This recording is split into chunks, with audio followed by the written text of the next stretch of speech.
I like that it gave us a timer because, we are so prepared for this podcast. Which is Uh, called. it's the episode one of Gulf Spec. Um, Oh yeah, yeah, yeah, we named it. yeah, yeah. Yeah, no, I remember. Yeah, sorry, I'm remembering that you named it because it's a very good name. Well done. And then I remembered actually quite good. Yeah, Golf's so quite I good. mean, Yeah. let's start off by introducing ourselves. Why don't you go first? Okay. My name is Anwar. I currently work in Germany. I've worked with a very happily actually worked with Mo in the Gulf on selling cars, specifically doing campaigns for big companies. Am I wrong? Yeah, Um, yeah, your eyes went wide. I thought I a said lot something more wrong. of it than I did, but Yeah, yeah. Yeah.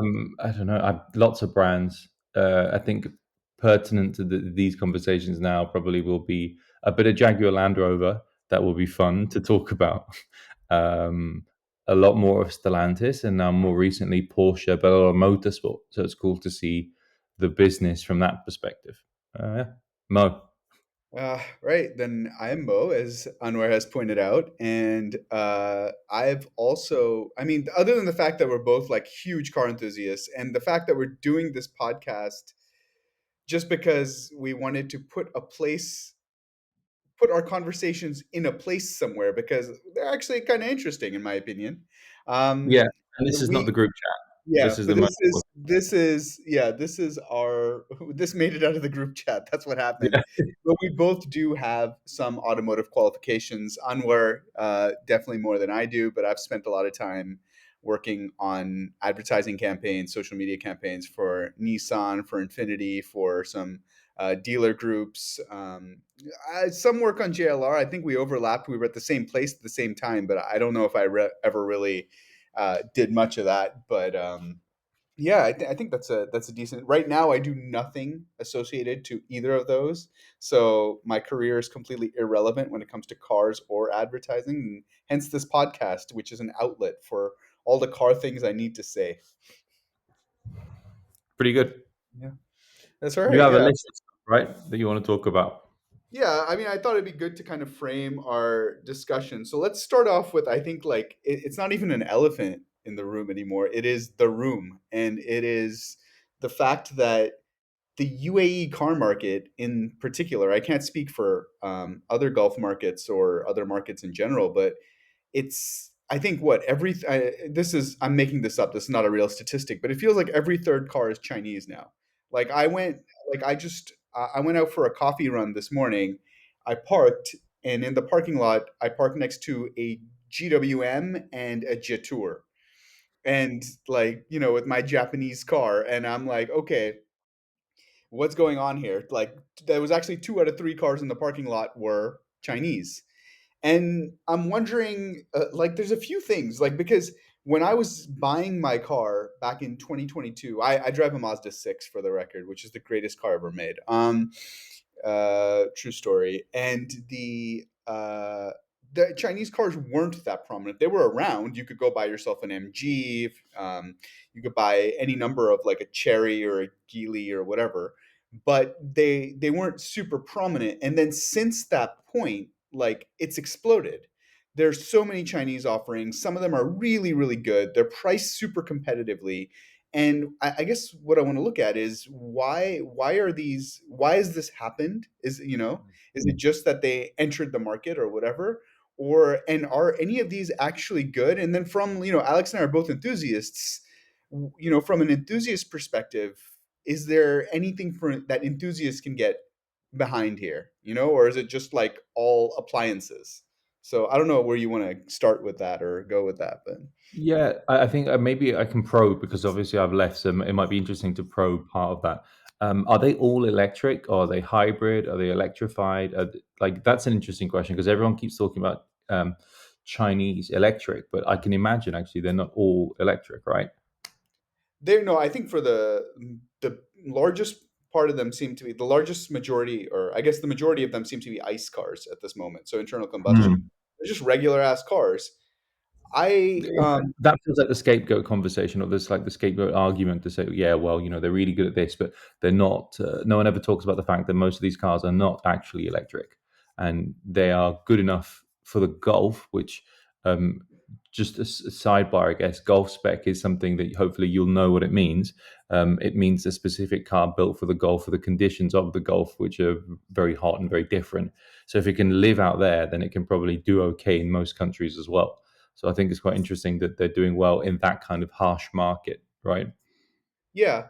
And it's also like if we look at the, I guess, specific quirks or parts of the UAE market in particular, is that it's a very image conscious market. So the fact that this number of people are okay driving like a Geely, for example, it says something about Chinese cars. Like they've definitely hit a chord with the audience. Or is this a market driven thing, right? Like, because I think about it, and like if you get on Reddit and you go look at some of the UAE car forums and threads or whatever, right? Like what you will see is in equal measure people like really hating on UAE on Chinese cars, and in equal measure people asking, "Oh, I'm gonna go buy this," or "I bought this and I loved it," or um, Am I allowed to get away with owning it? I think that's an interesting way of looking at it. It feels like a lot of questions come into this is a great proposition.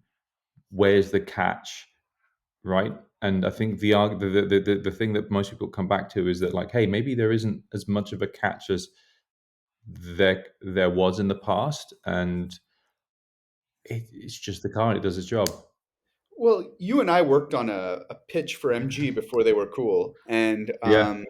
and I think one of the big things I remember from that, and I think MG provided a useful scapegoat to people like that, right? Is that it's Hmm. British, which what car What maker is would from where anymore is a in this globalized, I guess, era to a certain extent. What does that even matter or mean anymore, right? Like, okay, mm. Ferrari's clearly Italian, but like, where's Ford?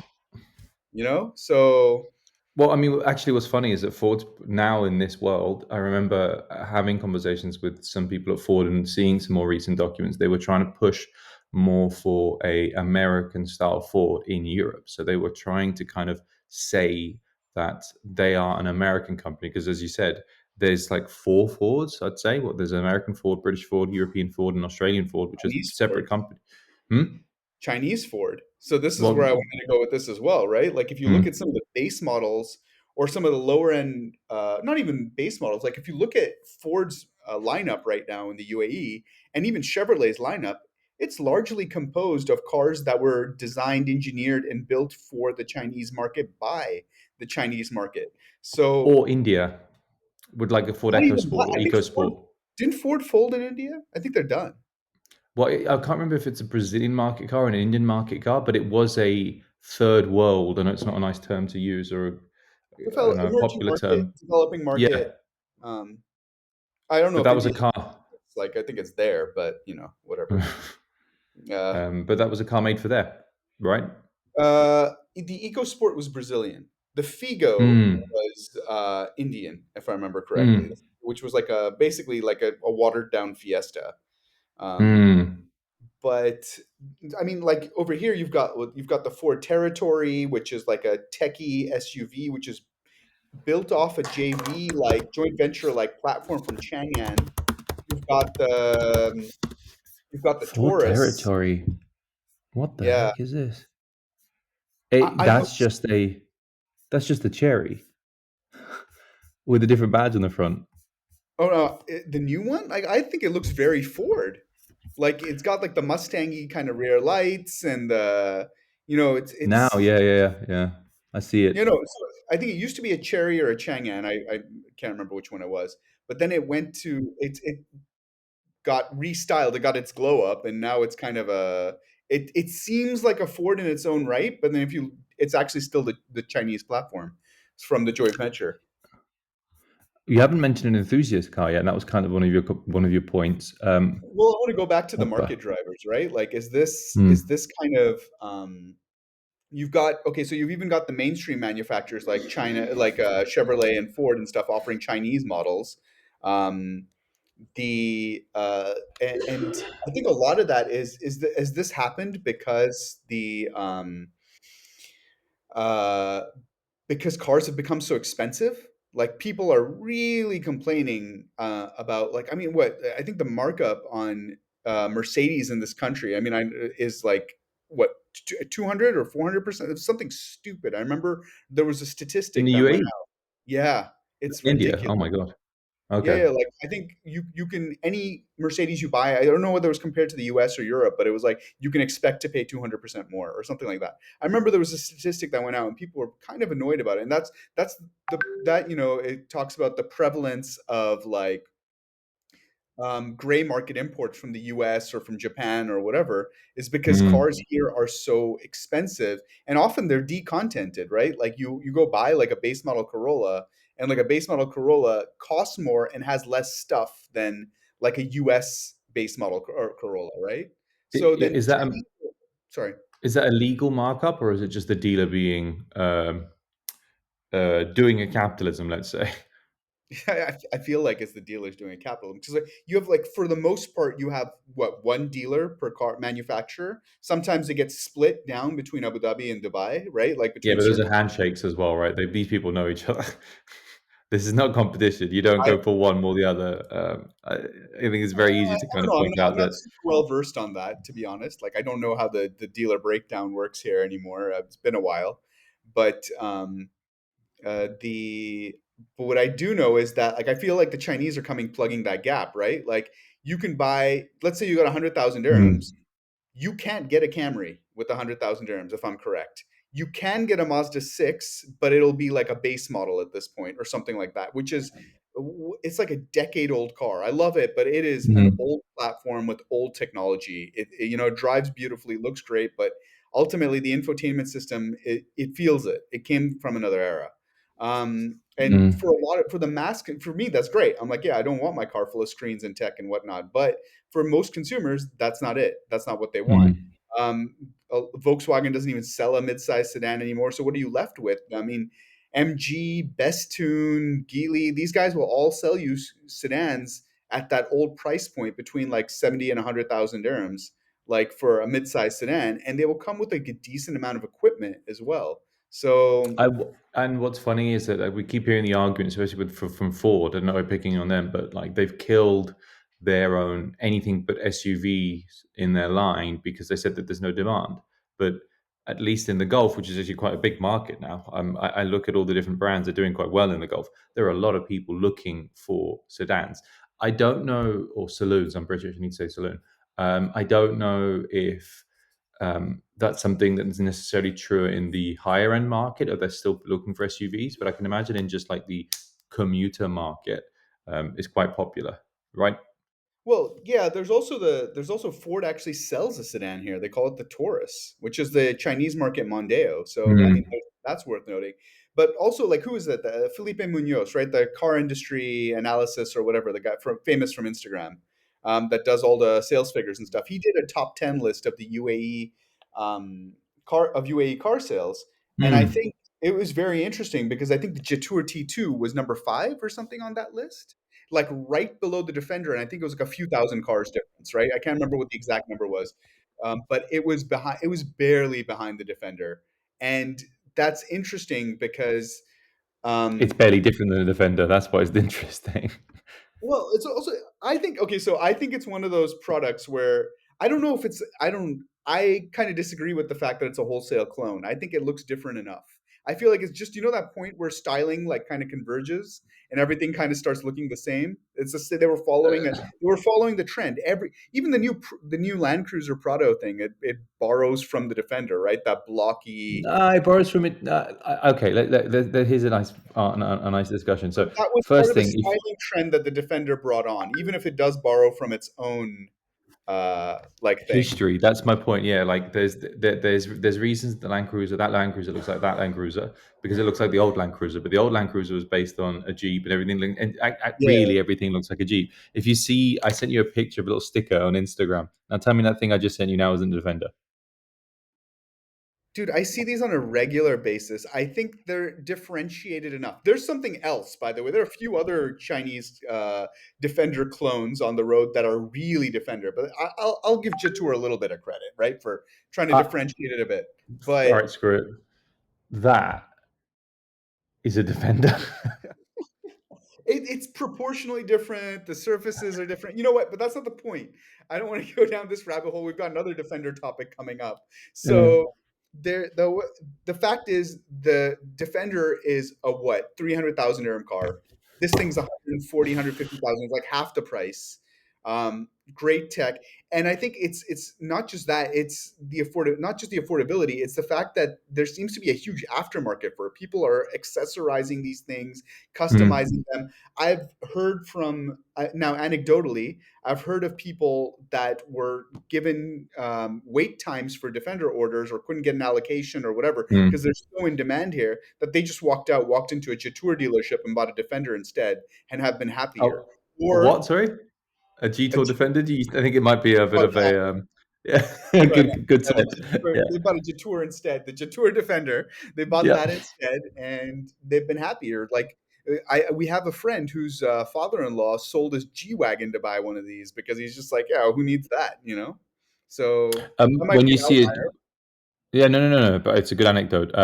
When you see a T2, do you go do do do do do like the Terminator? Because that's the only thing I think of.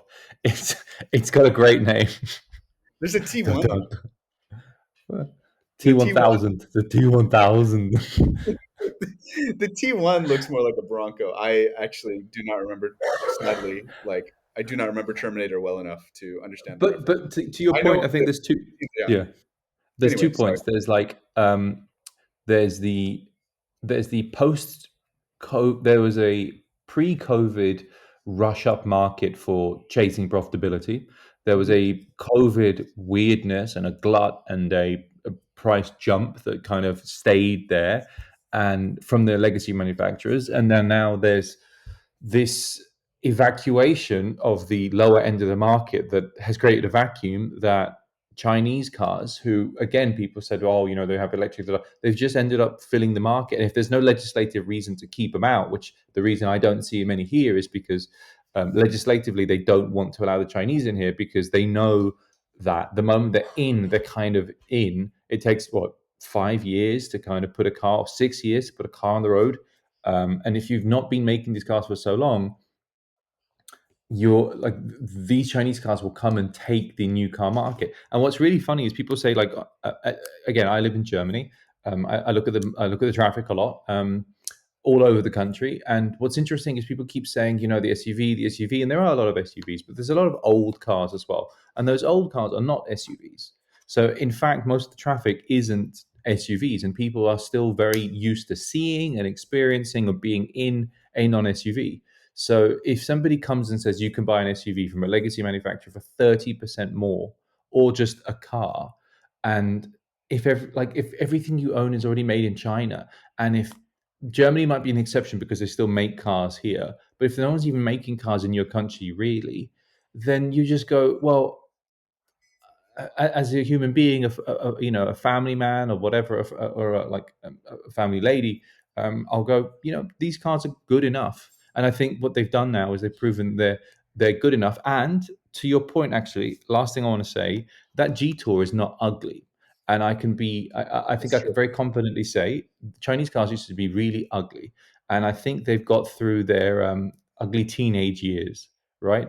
And now, yeah, like they are respectable to be seen in. That's a fine car. They look This, good. A lot of them look really good to that yep, point. but they Like, didn't, right? They yeah, didn't. that's So I think they it might even, didn't or yeah. looked like clones, right? Like, I don't know if you've seen an MG7, which is a competitor to a Camry or a Mazda 6 or whatever, but Reminding it's myself now. 100,000 dirham Hmm. mid-size sedan, around that price point. It's got like a retractable spoiler. It's actually a very good-looking car, in my opinion. I mean, the It face looks is very nice. Maserati-esque. I just saw one that it makes me feel like some kind of baby Bentley, which I don't think they would mind me saying at all. That's not Yeah, bad. it's got that whole swoopy four-door coupe thing going on. I mean, I'm all for it. Like, if I had to replace my car tomorrow, like I would definitely look at that. And that, yeah, you just sent me a picture of a green one. That is the color. But yeah, and I think that lets us segue into the. And you also said it was your last point. So like, there's yeah, the That's it not comes with bad. the interior. You can go green over tan with this thing. Um, And so it's an MG. yeah, it's like I don't know. I know a lot of people are like, oh, MG is not MG anymore, but I don't know. Just having that badge says something to me. I don't know. One thing I remember someone telling me quite clever, which is there's price elasticity, right? And legacy manufacturers were too reliant on the priced inelasticity of their products and of people not being willing to kind of drop. But if something is 30% cheaper and does the same job, then you know what? Screw your brand. It works. So there's an argument, there's a case study. I don't know what you'd call it, but like there's something to talk about the elasticity of a product like that kind of car that the legacy manufacturers had that they got wrong. And this is my last point. I think it was arrogance, and I think it was also the only argument they could make because they were so screwed. They had nothing else they could do. They couldn't. If they're coming and they're really good, this is you have to make that argument because there's too many people in that company to. Or for somebody really senior like Jim Farley, who even said the SU7 is a fantastic car. Someone very senior needs to turn up and say, "Pay attention to this." Otherwise, everyone's going to backslap each other and say, it's not really a problem. Yeah, That's I it. think this is where Mazda screwed themselves, right? Like it looks like they went nice mug. Um, Spa Francorchamps. but they Mazda went up market to differentiate themselves from the Chinese, not to play in that race to the bottom. That was my feel on that, and now they're screwed. I think nobody wants the premium Mazdas.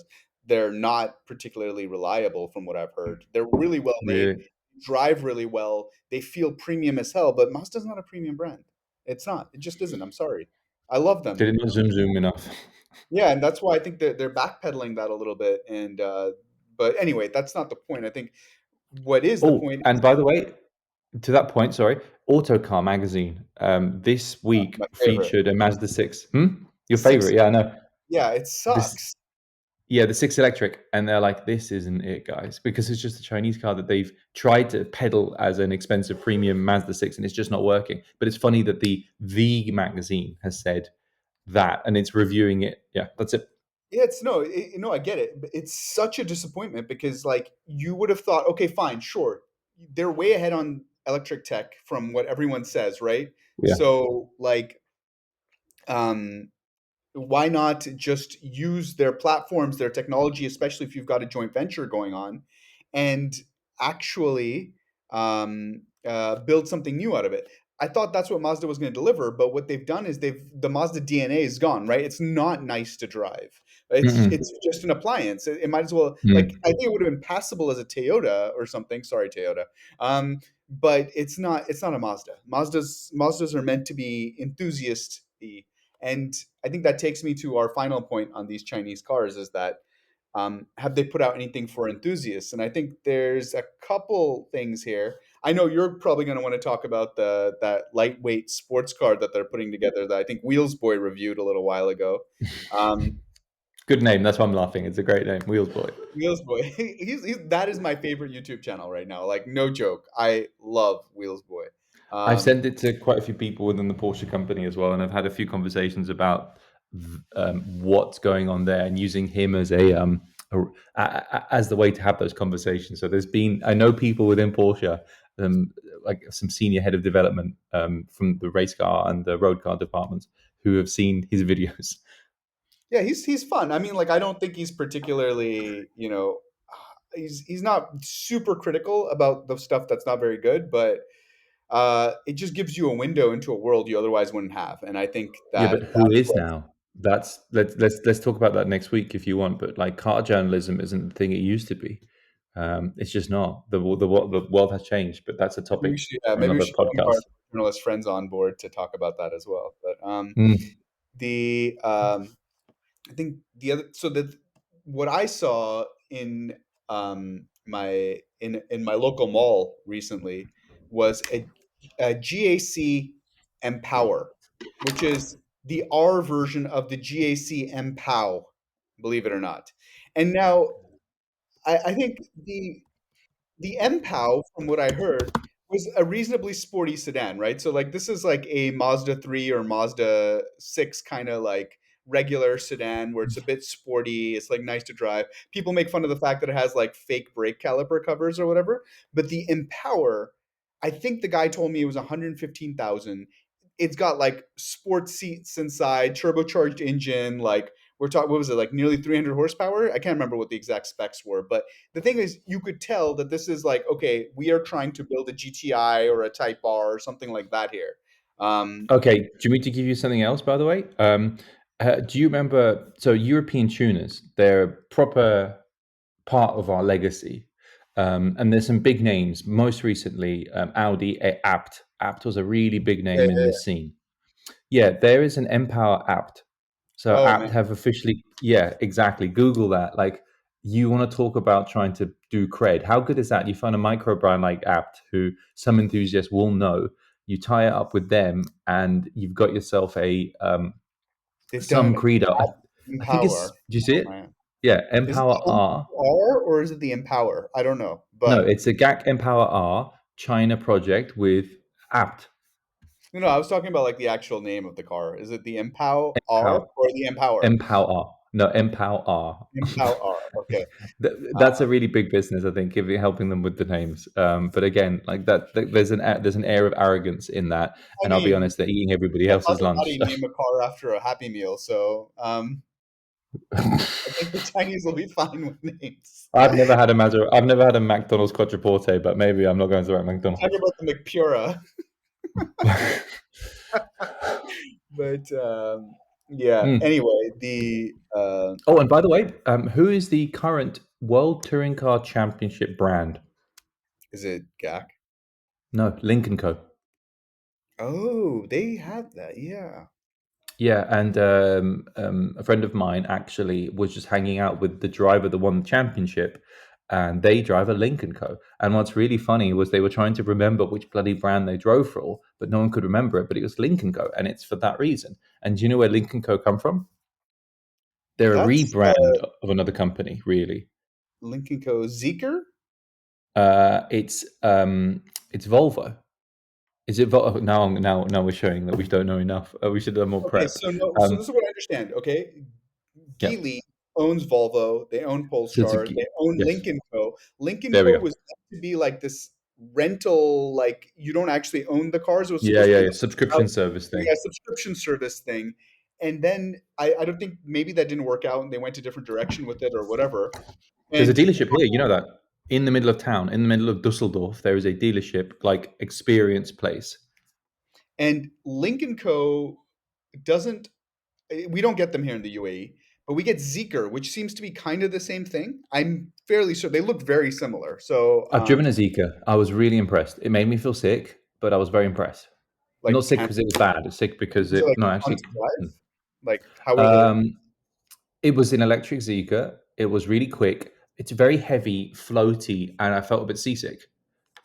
Like to let's. I think this ties into what we're talking about. I think Mhm. performance driving and performance cars. I know it sounds a bit arrogant, but there is something to them that if you get, you get. If you don't, you don't. So the idea of hiring a Lotus, for example, is that they can Wow. help you. Well, yeah. um, is the idea that they can help you uh, adapt your entire car chassis drive, not maybe not drivetrain, but chassis and everything, to have a far more engaging experience, driving experience. Um, that's what was really missing. I think that tuning, that it didn't have that final 10% of tuning, and it just felt very weird. It felt like a really big, heavy brick that was on like airbags. It made me feel kind of. It was really quick. It was very nice, but it just wasn't like if you've been doing something for long enough. There's things you kind of get and you don't. And I don't think that they've been doing it long enough. But that arrogance that they will never get it is the reason that we're here. And I the think, yeah, go. But with like, let's talk about like the Koreans, right? Like it wasn't long ago that I feel okay. So there were flashes of them Mhm. kind of getting it right, like with the coupe V6 and stuff like Yeah. that. But then I think it wasn't really until Hyundai's N line came out that they really started showing they understood that market, they understood that audience, and they understood how to make those types of cars, right? And So who was it that they hired to do N line or N? I don't know this actually. So M, it was the so the story is, and I hope I'm putting this out publicly, so I hope I'm right. The man in charge of BMW M, and I can't remember his name now because I'm not as clever as I pretend to be. He was at BMW M, and there was big discussions about turbocharging at M. And he was vehemently against it. It's like this is not what BMW M is for. BMW M should be naturally aspirated. And they were like, no, no, no. They push, push, push. And he said, okay, I'm leaving. Hyundai hired that man. He is now the head of N, or was the head of N. And what's the letter that comes after M? What's after M is N. They've Okay. got other reasons for it, but it's a cute little like is there. And he was one of the major reasons, and his influence, the German M at Hyundai to create these cars that drove properly. And he's been the Okay. driving force behind it. And now they're entering the World Endurance Championship. They're in WRC and they've been very successful there. They're doing touring cars, obviously. They're great. And as you're saying, like that's a country that had no performance history. They don't even have many tracks as we kind of know them, um, but they're killing it. Sorry, last thing. If you go to the Nurburgring here, you would be surprised how many Hyundai N's you see. So many hatchbacks. It used Yeah. to be just Golf GTIs, but you see so many Hyundai N cars, and it's kind of a bit of a cliche here. Hmm? And so when I was buying my Mazda back in 2022, one of the cars I did look at, they had a Veloster N sitting in the, like, not an N line or anything, a proper N Yeah, sitting yeah. in the ship, and they said, "Yeah, we've got one. Do you want this?" And it was in my price range and everything, but I wanted something bigger. I wanted to be an adult, and I bought a sedan. So here we are. But anyway, um, I think GAC, when I or GAC, however they say it. Once again, we need to get educated about these things super fast, because this is the future of motoring, in my opinion. Well, Like it's there's now. That's the yeah, point. It's now not the future. It is now. it's now, but Yeah. this is the future of the industry. And GAC, when I asked on Reddit, I'm like, are there any Chinese manufacturers that are putting out cars that you think are actually fun to drive? And I've asked for a test drive of the Empower at this point. So I'll let you know how that goes. But the even the base MPOW, this is what people pointed towards. They pointed towards the M Zoom and the MPOW, and they're like nice, fun little turbocharged cars. And I'm like, okay, cool. I would. They look the part. I'm down to check them out and see if they figured it out. Um, but yeah, that's all I've got on this. It seems like they figured this out very quickly. I mean, we all know everyone's talking about how they're all ahead of the curve on electric, but can they put together an enthusiast vehicle that will appeal to people like you and me? It looks like e- either they're partially there, they're getting there. So And you know where they were before for quite a few seasons in Formula E. There were a lot of Chinese brands in Formula E. That series has its own problems, but the thing that you are able to do in Formula E is develop your drivetrain and mhm, develop your tuning of that drivetrain on tires that are much more closely related to road tires than most single-seater cars and most motorsport cars, racing cars. And they were there to begin with. I think what they've kind of learned is maybe, and now I'm assuming that you don't need the credo to sell the stuff, or that it's too far. The shape, the silhouette doesn't help you yet. That kind of like single seater silhouette doesn't really help you shift cars. You can maybe learn some stuff or pretend to be honest, because lots of these teams are just kind of rebadged old teams, but they were there. So I think that discussion, that point of race on Sunday, sell on Monday, or race on Sunday, develop from that technology, and then sell the next week, or however you want to put it. That was something that they were considering. Not as much anymore. They're not there anymore on the grid, but that was interesting. And like I said, after that, I was going to say earlier, Lincoln Co. Racing is Polestar. If you remember Polestar, the racing team, that is who manages and operates the Lincoln Co. Racing team. It's Polestar, the guys who used to race the Volvos that everyone loved. Not the brick, but afterwards in global touring, world touring cars, those Volvos are run by Polestar out of Sweden, and now that is Lincoln Co. So last thing on this, the SCO1. I can't remember what the brand was. I think it's like I don't even remember who the backer is. I'm not going to embarrass myself. But that was the Wheels Boy, that $30,000 electric sports car. Um, did you watch that? What did you think of that? Yeah. Um, hold on. I want to. I sent this to some people. I want to remind myself what they said. Um, because I no, I'll look later. What did I think? Um, I think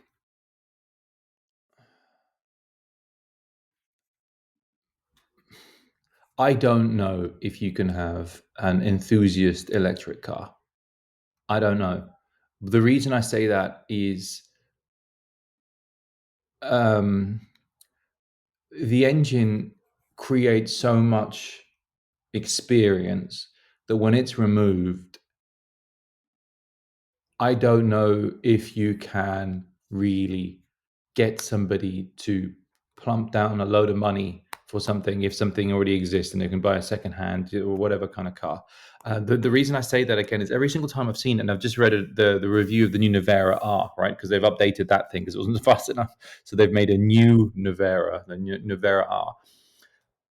When I hear the stones and stuff ping on the chassis, because that one's carbon fiber, but anything, because they're quite, it makes this car sound very hollow. And because they have to be made extra lightweight, those sounds are even more hollow. So it just, I think it might be an impossibility. I'm gonna put my hand, I'm gonna put my money, not my money where the mouth is, but I'm gonna make a statement now.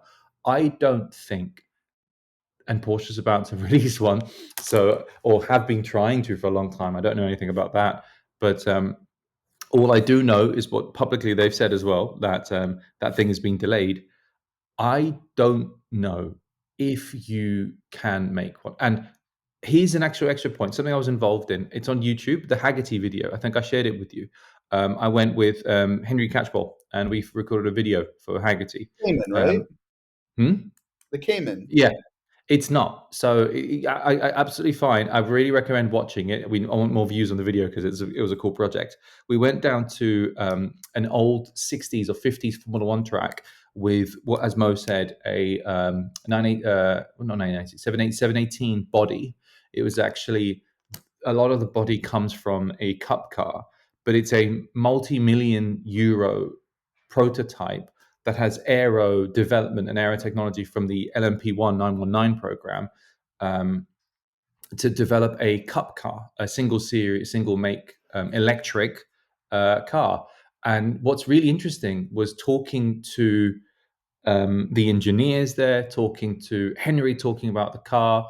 Um, it actually was noisy. It was fun. It's just maybe I have a larger point. I don't know if we're open to new things anymore. I'll give you an example of motorsport. GT3 racing is a very new thing. It didn't ever really exist, but we've been stuck in this kind of category for now like 20 years. And I think the reason we've done that is because nothing ever really changes. I feel like that's a larger, broader topic. Um, I I don't know if anyone's ready for change. And I think while we can have the thing that already exists, people won't want to even try the new thing. And everyone was really excited about this car. They drove it. It was very noisy. It was very cool. It sounded and interesting. I'll send you a video of it, Mo. When you're there, when you record it, it sounded like a jet plane. It sounded incredible, actually. It just didn't sound the same. But when it came around a corner, it sounded like a Harrier was just going out. Cool. But are we ready to not have the thing that exists until now? I don't think so.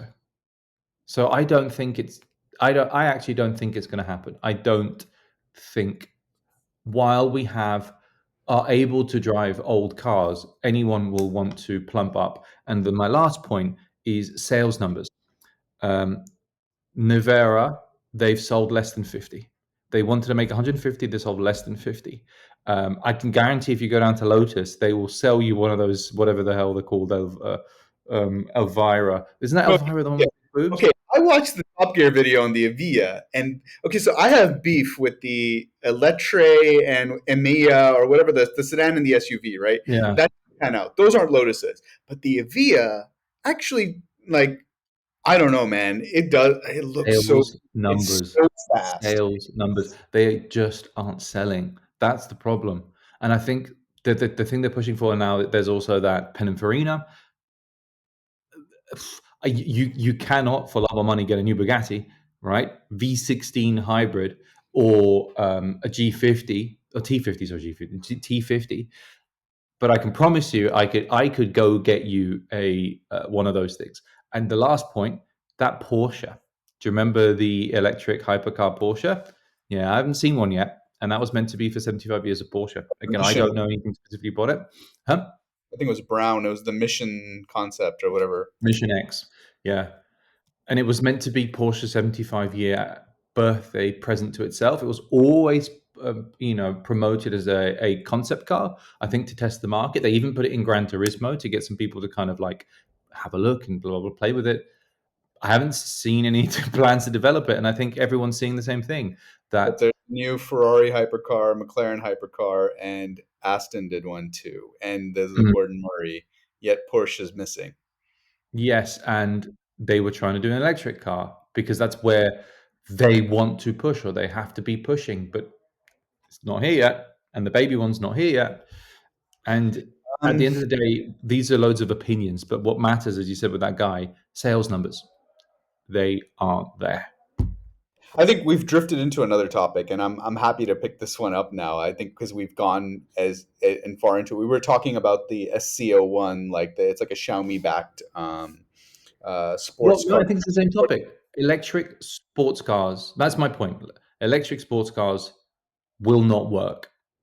I disagree, um, and I'm only going to speak to the. I'm only going to say this from an anecdotal perspective, right? None of the numbers back me up, right? Like obviously, you are 100% right that in the enthusiast market is not interested in electric anything electric enthusiast, right? They want the engine, they want manuals. Manuals are coming back to, it seems, to a certain Mhm. extent, right? So they want analog, right? But I think I feel like this definition of how car enthusiasm is perceived is too narrow, right? I find the idea of like an alternative propulsion source really exciting. And the fact that we've tried to do something different, it is, like it's space age to me. This is like Star Trek sports cars. And that is appealing. And I mean, let me think about didn't Camisa like rave about the Model 3 in It whatever beat this. the M3. Yeah, Yeah, that's the big deal. Yeah, he's put his foot in it a few times with the Tesla, what's it called, Cybertruck review, and then yeah, he did a tread to tread, not a head to head. That's copyright. He did a tread to tread of the M3 comp, Model 3. and Oh yeah, yeah, and then the Tesla Model 3 Performance. And he said that as a single use vehicle, the Tesla was a far more enjoyable experience. But he said also about both of them, neither one would make him wake up in the morning and go for a drive. So maybe they both lost. It's just the Tesla one lost less. the way I see that though is you're me, right? Let's say you're me. You go to you're going to buy a single use car. I've said it. We've argued about this a few different times. I don't think a second car or like a toy or something is for me. I think that I need to have like one thing that kind of it does my daily stuff, but is fun enough to drive. The way I think a Mazda 6 is, or like most people would go towards a 3 Series or a Giulia, something like that, right? Where you've got a car it's fun to drive, but at the end of the day, it's just a Julia, car. no one did that. No one, Sorry, I love them, but no one no, did it. It's funny you use it as an example, but I don't think anyone actually did that. But anyway, I really wanted. Also, I realized the levels on the recording are going to suck for me because my mic was turned way too far down. But we'll no, find it out. looks fine. I can see the little thing underneath here, No, no, the it's little fine. one. Turned it up, but like I was looking Okay. at yours versus my. Anyway, that's a episode one, guys. The we're beta testing, but I think the fact that the Tesla Model 3 performance is as good as it is as an enthusiast vehicle, that someone like Kamisa vouched for it, saying he would rather, and in the early days of that car, I don't know if it's still the case, that he would rather have one than a 3 Series. I think he said that. I think it says a lot about, maybe we're not at the point of getting a pure performance car, or supercar, or hypercar, maybe that echelon of like car. But if we are talking about like a regular, like a GTI, or like a 3 Mhm. Series or whatever, I think electric is possible. And I think that's the starting point. I think if we get people daily driving more fun electric cars, I think eventually I think it's just a different type of enthusiasm. I don't think it's like, it's almost like the difference between muscle cars and like the whole Japanese import scene, right? And there was a massive schism. There's a huge cultural divide. There used to be a huge cultural divide between the groups of enthusiasts that liked those different types of cars, right? I mean, Mhm. And by the way, with Kamisa, he dailies a e-Golf, yeah, and he loves the instant torque, and he looks at it like a GTI essentially.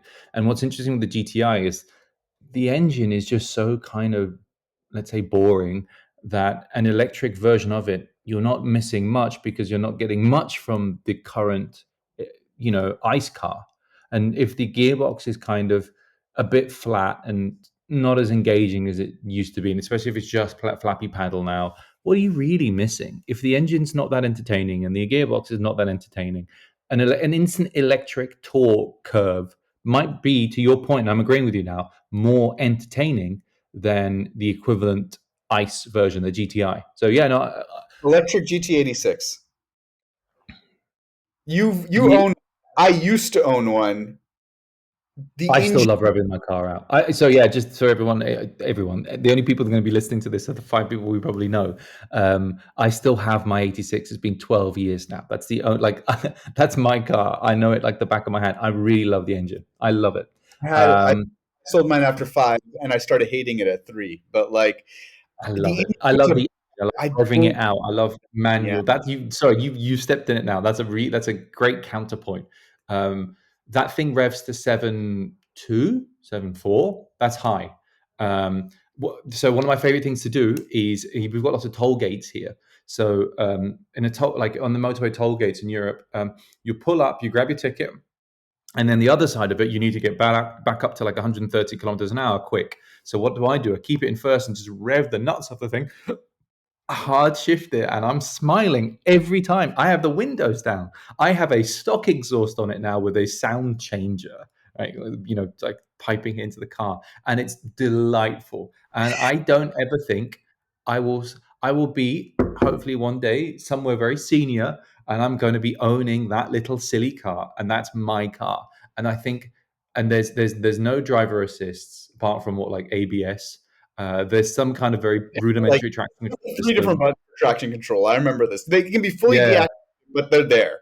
So there's like a launch. There's like a traction control. There's a stability control. It has two, and it has yeah, a. yeah. Of So course. That is that's where I stopped. I think if you could put a, here's my argument with that car, with what you just said about the GTI, right?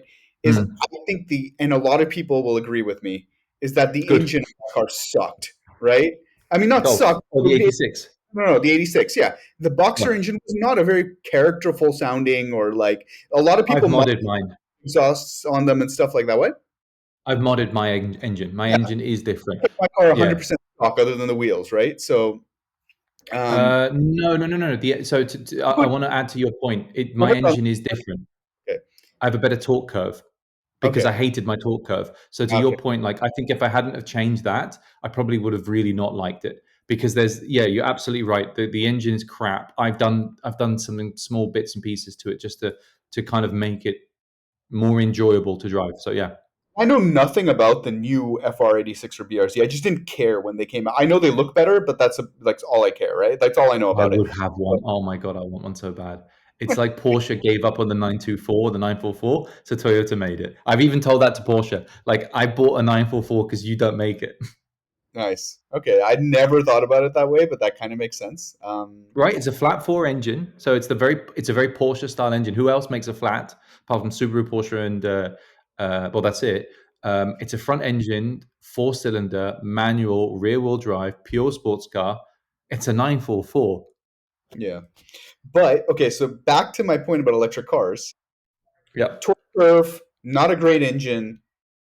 If you could stick that car was all about how it went around corners, how it made you feel, right? That came out of its lightweight, the way the steering was dialed in, the fact that it's a rear wheel drive configuration. Toyota went through it with all those things. If you could Yep. put an electric motor in there somehow without significantly impacting the weight, I don't think the 86 I think the 86 would be just as appealing. No. Sorry, not no, that's very rude. I disagree, I mean, and I'll tell why? you one reason. Okay. The ping, I will call it the ping. When there is no engine note in a car, especially a lightweight car like an 86, it becomes such a tin can. It becomes rattly.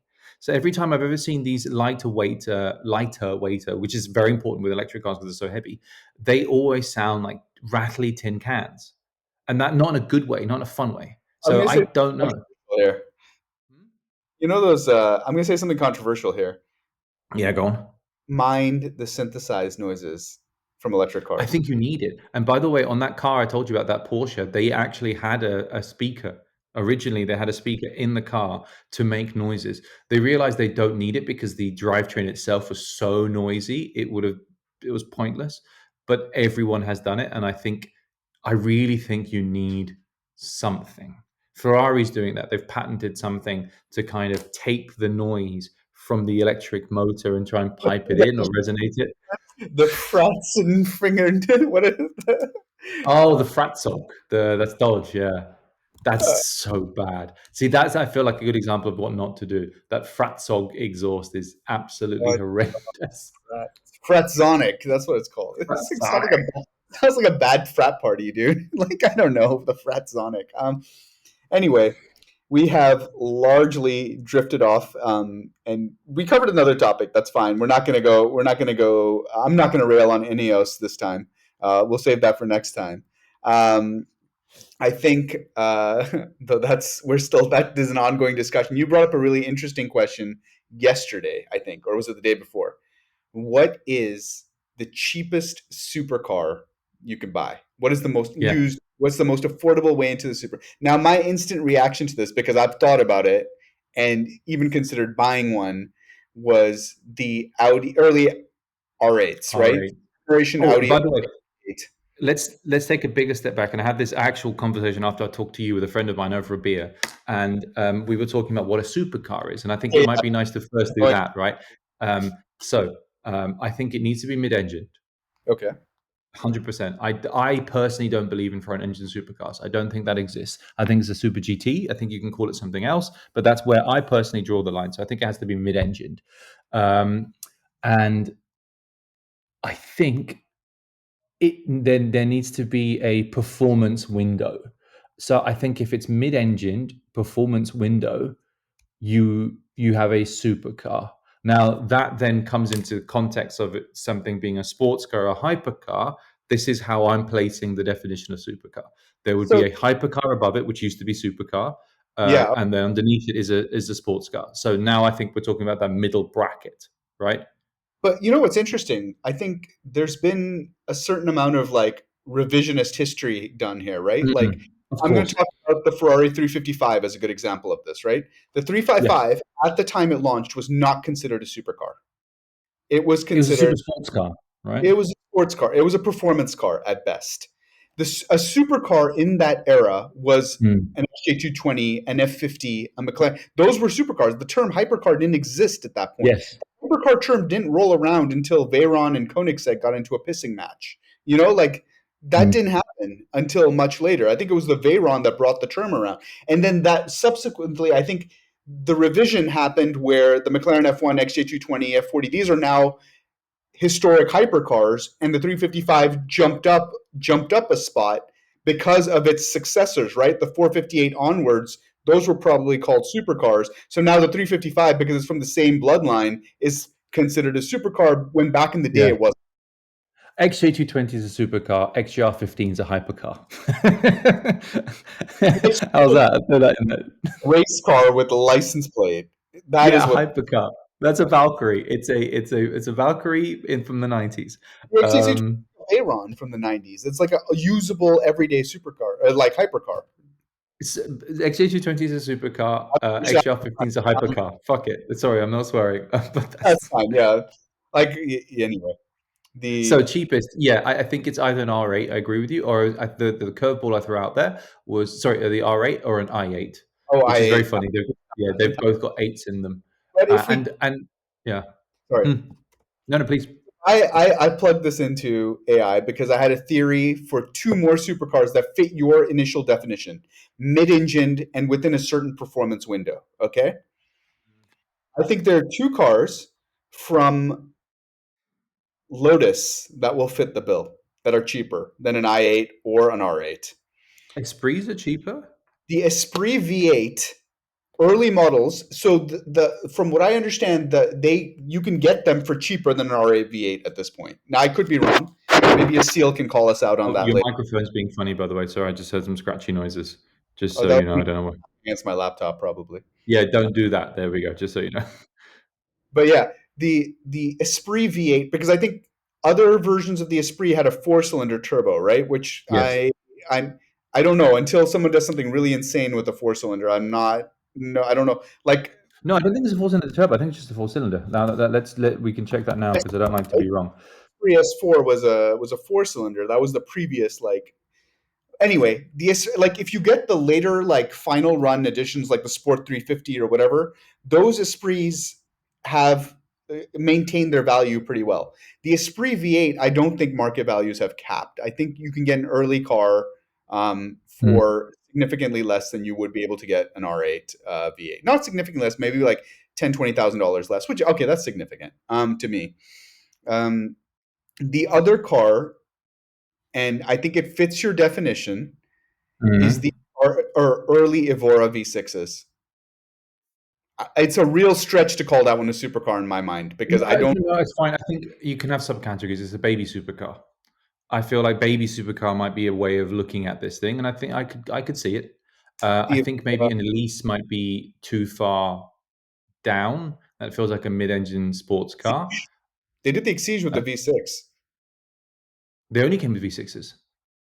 Oh right, did they? I thought the Exige. Yeah. Okay, initially wasn't the Oh no, Exige no, like sorry. Yes, sorry. You're absolutely right. The Exige was a hot up Lotus, and then I think it. Oh my it was god! a Now Saturday we're actually, yeah, with a fixed head and like so you could fit a roll cage and stuff inside it. Down. then yeah. No, I wouldn't say an Exige. Absolutely, I wouldn't say an Exige. What's the thing that came before the current Lotus? Oh, they've got so many names. I was just Before the Emira, Evora. That's the what I was talking Evora. about. I would. The Evora. Okay. Because yes. Okay.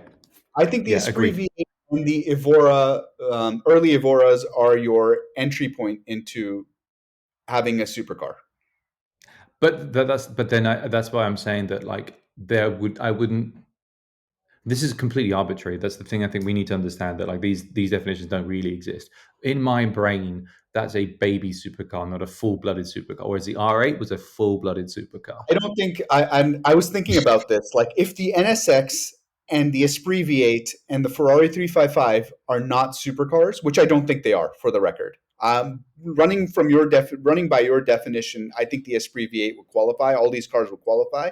But if these cars are not supercars, if they're super sports cars or performance cars or whatever, and we're really getting into the tread shuffle here. But the nitty gritty. But like I don't think the R8 V8 is a supercar. I think it's a super sports car or performance car of that era. I think From a it. 90s definition or a now definition? Hmm? I don't think it was a supercar until it got the V10.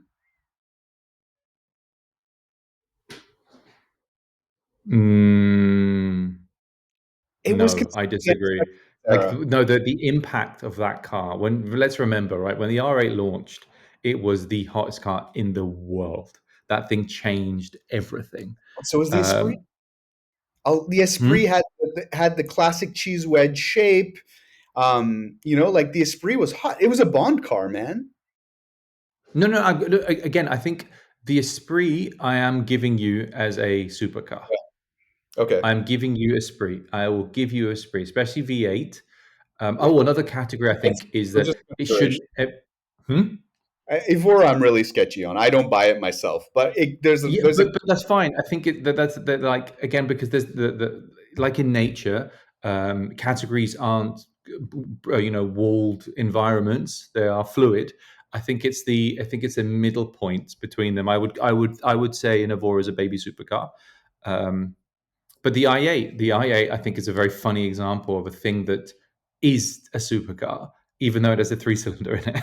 I feel like there was a point where a lot of like car influencers that wanted to the type that just flex online, not the type that have actual cool cars or do journalism or whatever, went out and Mm. bought i8s because of the impact, like that visual impact, right? The Yeah, i8 looks like a supercar when it rolls up. It is, to this date, it is dramatic. That is a cool and car. Andrew Frankel, the godfather of motoring journalism, my brain at least, the car. He said the long termer that he owned that he'd love to have kept would have been an i8. Oh, interesting. Did not know that. Yeah, But exactly. You never like Mr. Old School, Green Book. He said no, the i8. I think at the time the i8 came out, Chris Harris was at Drive when we were both doing work for Drive as well, the Drive channel, which eventually Mm-hmm. became a Drive, right? But like after Time Inc. acquired it. But I think Chris Harris reviewed the i8 very favorably. He really liked that car. Um, Everyone did. yeah, Everyone did. I just don't think the It's just world. the market didn't. No, I think because I they think saw a mini engine. I think if you launched it today, it would be different. But people say that a lot about BMW's iRange, don't they? The initial iRange. If you launched it today, it'd be different. Yeah. Those cars did not do well. The i3, i8. And they were right. I think the market has spoken. And I was having a conversation with somebody I know from Mercedes just now, and I'll tell you an anecdote. They were laughing at BMW last year at their sales expectation numbers. They were like, BMW is never going to hit this thing. They're joking. Mercedes has not hit their sales targets. They've had to revise them down. You know who has? BMW. And they've Look, done that. they're killing uh, it. Like we can talk shit about their like the aesthetics all day. We can talk, about the weight of the M5, but they are doing really well from what I understand. Sales numbers, man. The market speaks. We've hit an hour, by the way, Mo. So I don't know if you want to like bring this into landing because I don't know if anyone's got Just patience two for an things. hour of us chatting. Hmm? Close out with this. Okay, The yeah. I did a comparative price analysis using my favorite AI tool, which is Gemini, not a paid placement. But I want to put this on record. I hate AI, and I honestly try and refuse to use it. We For can have like that conversation later. every like used car classified and just trying to run it, man. But I Yes, will it's I will fine. defend AI to the end of time because I get to do it a lot, but I do feel like it's getting overused. But that's not even a topic for this podcast. We're gonna need a No, separate one. it's not. Yeah. Um, but what it pulled up was the typical used price range for some of the cars we were looking at, right? So the Mm. i8 runs between $70,000 to 950. Sorry, $70,000 and $95,000. The Yeah. 90 high end, we're talking about the Roadsters. The Roadsters were valued more. Similar Hmm. price range for the R8 V8 between 70,000 and 90,000. That sounds completely off to me, but maybe the prices have gone up. I US. In the UK, they're like half. Yeah, I remember even in the UAE, you could get an early Tiptronic car for like 25,000 to $30,000. So like between 100, 110, 150,000 dirhams, you could get an R8 V8. So I don't know about that. The R8 V8 might still be the one. I think it might still be the winner. But it says an Esprit V8 could be would start between 50 to $80,000, um, which sounds about right to me actually. Those cars used to be cheaper, but then I think more people wanted supercars. That era supercar. I think I would say the only super sports car or sports car from that era that I haven't seen appreciate greatly, and probably because it's actually not that good, is the Mitsubishi 3000 GT. That's not a supercar. No, Uh, it was a sports car. It was meant to be the it's a coupe. rival with the twin turbo. It was meant to be the rival to the RX-7 NSX 300ZX. That's what it was. Yeah. That was Are they all Mitsubishi's. coupes? That's a coupe. I think okay, so the way I would see it classified in Mm. like what car when they did their like car of the year or whatever, would coupe would be something a bit lower, right? Like you would see like Silvias and Preludes and stuff like Oh yeah, that. sorry, it's a sports car. Yeah. 100%. Actually, I completely Something agree with you. or a super sports car or performance car. Performance Yeah, car is the yeah, term yeah, sorry. used in era, if I'm correct. But the 3000 Mm. GT is just not a good car from what I know. It's too. I've driven one. It's a bit loose. I like it, but it's a bit loose. Yeah, it's the gear shift, the steering. It's the feels not great. But I think we can agree that it's either the R8 V8 or Lotus Esprit V8, which are just cheapest entry point into a supercar. Is that correct? I'm surprised by BMW i8 prices. I'm going to go on cars and bids, and I'm going to have a look as well because I feel like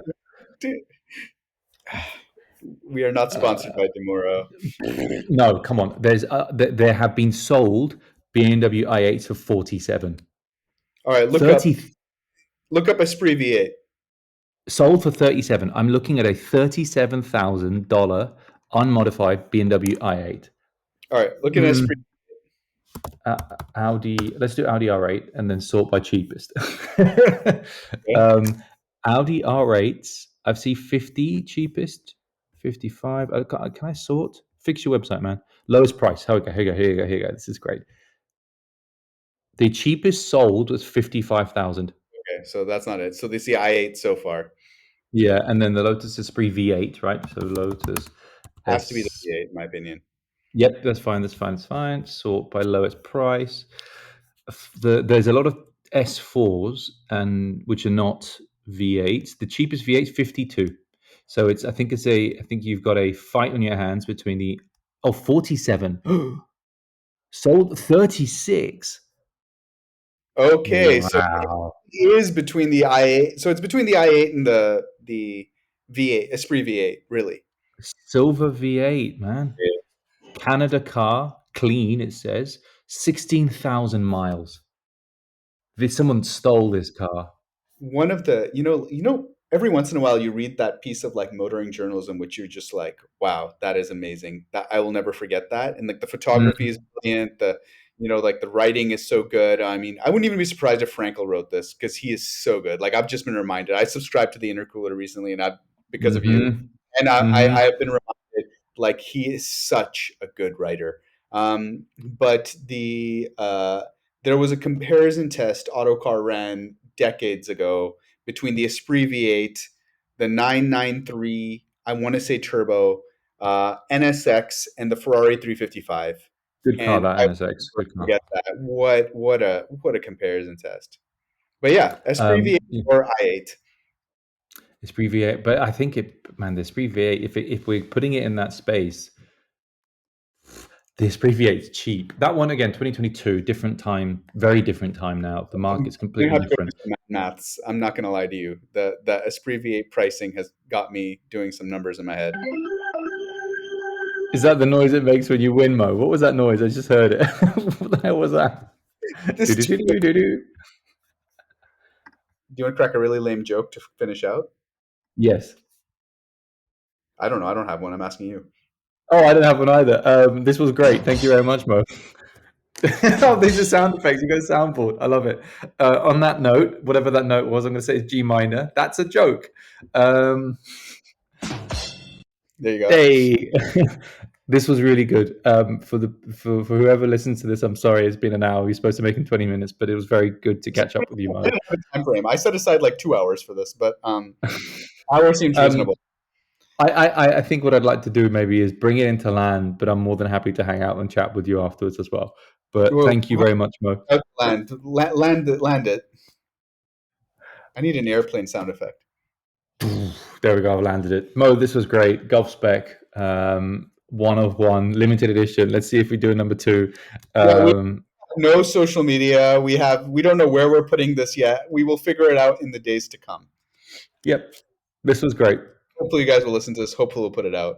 Thanks for Oh, and I listening. think what won't be nice, by the way, is if you completely disagree with anything you have, I would love to leave some space aside to take opinions from the crowd.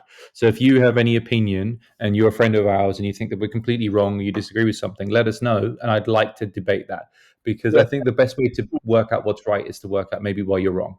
yeah. Send us an angry DM. You know what? Like, oh, no, I don't want to put that out there. we will share for now. For now, send us an angry DM. If not, if you know us, if you don't know us, sorry, sucks. We will work on an email address and all that fun stuff in the Put future. it on If Dubai Petrol Heads. Put it on Dubai Petrol Heads Reddit. Let them go mental over this thing. do we know any of those people? Anyway, I let's hope let's. not. I hope not. I don't know. All right, cool. They're too busy complaining about stoplights and roundabouts. Anyway, see ya. Thank you very much, guys. Bye bye. Bye.